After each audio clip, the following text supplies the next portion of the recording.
राधे भक्तों, मैं एकादशी व्रत की कथा सुनाने जा रही हूँ। मानधाता जी बोले, हे वशिष्ठ जी, यदि मुझ पर आप प्रसन्न हैं तो ऐसे व्रत की कथा कहो जिससे मेरा कल्याण हो। महर्षि वशिष्ठ जी बोले कि हे राजन, सब व्रतों से उत्तम और अंत में मोक्ष देने वाली आमलकी एकादशी के व्रत का वर्णन करता हूँ। यह फाल्गुन मास के शुक्ल पक्ष में होती है। इस व्रत के फल से समस्त पाप नष्ट हो जाते हैं।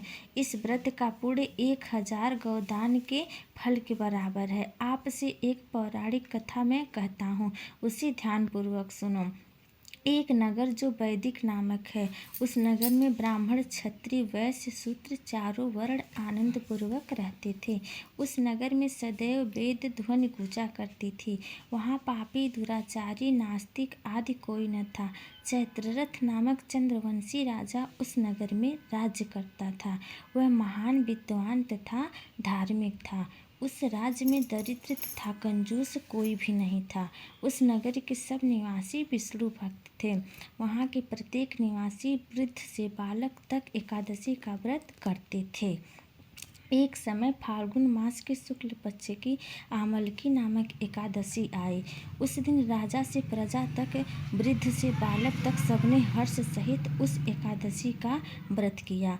अपनी प्रजा के साथ राजा मंदिर में जाकर पूर्ण कुंभ स्थापित करके तथा धूप, दीप, नैवेद्य, पंचरत्न, छत्र आदि से धात्री का पूजन करने लगे। वे सब धात्री की इस प्रकार स्तुति करने लगे, हे धात्री, तुम ब्रह्म स्वरूपा हो। ब्रह्मा जी द्वारा तुम उत्पन्न और समस्त पापों को नष्ट करने वाली हो। तुमको नमस्कार है। तुम अब मेरा अर्घ्य स्वीकार करो। श्री रामचंद्र जी द्वारा तुम सम्मानित हो। मैं आपकी प्रार्थना करता हूँ, मेरे समस्त पापों का हरण करो। रात्रि को सबने उस देवालय में जागरण किया। उस जगह रात्रि के समय एक बहेलिया आया। वह दुराचारी तथा महापापी था। वह जीव हिंसा द्वारा अपने कुटुंब का पालन करता था। वह भूख प्यास से अत्यंत व्याकुल था और मंदिर के एक कोने में इस जागरण को देखने के लिए बैठ गया। उस जगह भगवान विष्णु की कथा तथा एकादशी महात्म्य सुनने लगा। उस बहेलिये ने इस प्रकार उस समस्त रात्रि को अन्य लोगों के साथ जाकर व्यतीत की। प्रातः काल होते ही सभी लोग अपने अपने घर गए।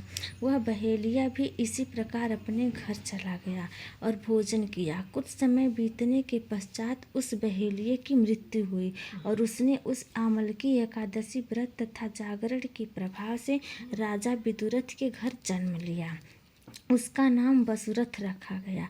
वह बड़ा होने पर चतुरंगिणी सेना के सहित तथा धन धान्य से युक्त होकर 10 सहस्त्र ग्रामों का पालन करने लगा। वह तेज में सूर्य के समान, कांति में चंद्रमा के समान, वीरता में विष्णु भगवान के समान और क्षमा में पृथ्वी के समान था। वह अत्यंत धार्मिक, सत्यवादी, कर्मवीर और विष्णु भक्त था। प्रजा का समान भाव से वह पालन करता था। वह सदैव यज्ञ किया करता था और उसका दान देना नित्य का कर्तव्य था। वह राजा एक दिन शिकार खेलने के लिए गया।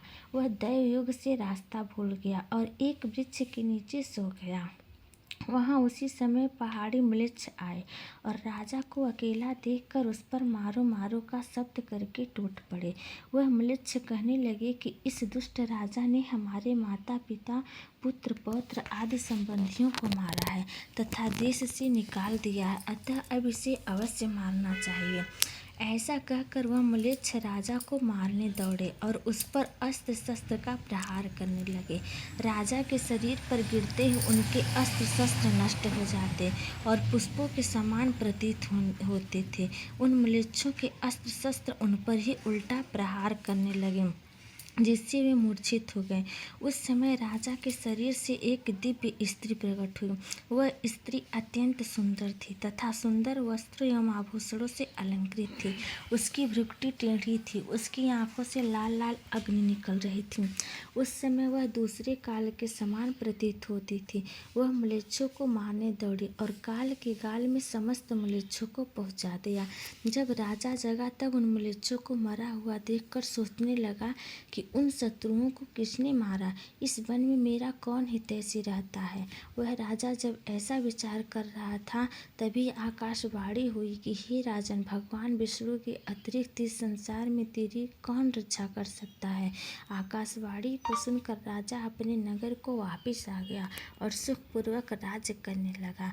महर्षि वशिष्ठ जी बोले, हे राजन, आमलकी एकादशी के व्रत का यह सब प्रभाव था। जो मनुष्य इस आमलकी एकादशी का व्रत करता है, वह प्रत्येक कार्य में सफल होता है और अंत में विष्णु लोक को जाता है। जय विष्णु।